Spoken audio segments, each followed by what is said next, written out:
Breaking news చూస్తున్నాం. ఏపీలో కూటమి అధికారంలోకి వచ్చిన తర్వాత వైసీపీ నేతలపై అక్రమ కేసులు పెడుతూ వేధిస్తున్నారని వైసీపీ అగ్రనేత వైవి సుబ్బారెడ్డి ఆరోపించారు.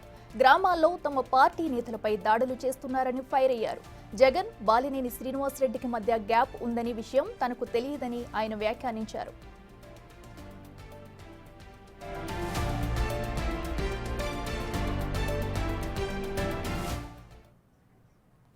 చంద్రబాబు నివాసం వరదలో మునిగిపోతుందని బుడమేరు వాగును కృష్ణానదిలోకి వదిలారని సుబ్బారెడ్డి ఆరోపించారు.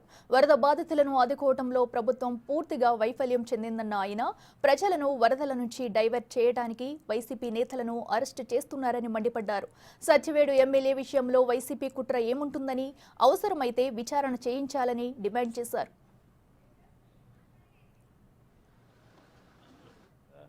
అధికారంలోకి వచ్చిన 3 నెలల నుంచి దాడులు చేయటం, అక్రమ కేసులు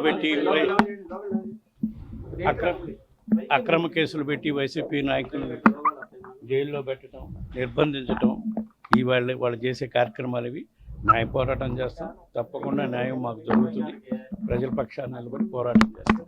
ఇప్పుడు మరీ ముఖ్యంగా ఈ సందర్భంలో రాష్ట్ర వ్యాప్తంగా ప్రజలందరూ ఈ వరదల వల్ల విజయవాడ పరిసర ప్రాంతాల్లో జరిగిన ప్రాణ నష్టానికైతేనేమి, పంట నష్టానికైతేమి ప్రజలు ఇబ్బందులు పడుతున్న తీరు ఒక పక్క ఉంటే, దీన్ని డైవర్ట్ చేయటం కోసం ఈ అక్రమ కేసులు పెట్టి మా నాయకులను అరెస్ట్ చేసే కార్యక్రమం చేస్తున్నారు.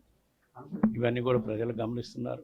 ఈ వర్షాల కారణంగా, అకాల వర్షాల వరదల కారణంగా ప్రజలు పడుతున్న ఇబ్బందులు చూసి ప్రభుత్వం వైఫల్యం చెందిందనేది క్లియర్గా అర్థమవుతుంది. అవన్నీ కప్పుపుచ్చుకునేదానికి ప్రభుత్వం ఈ కార్యక్రమాలు చేస్తుందని చెప్పి సందర్భంగా వాళ్ళు చేయగలిగింది అదే కదా. అధికారంలోకి వచ్చిన 3 నెలల నుంచి దాడులు చేయటం, అక్రమ కేసులు పెట్టి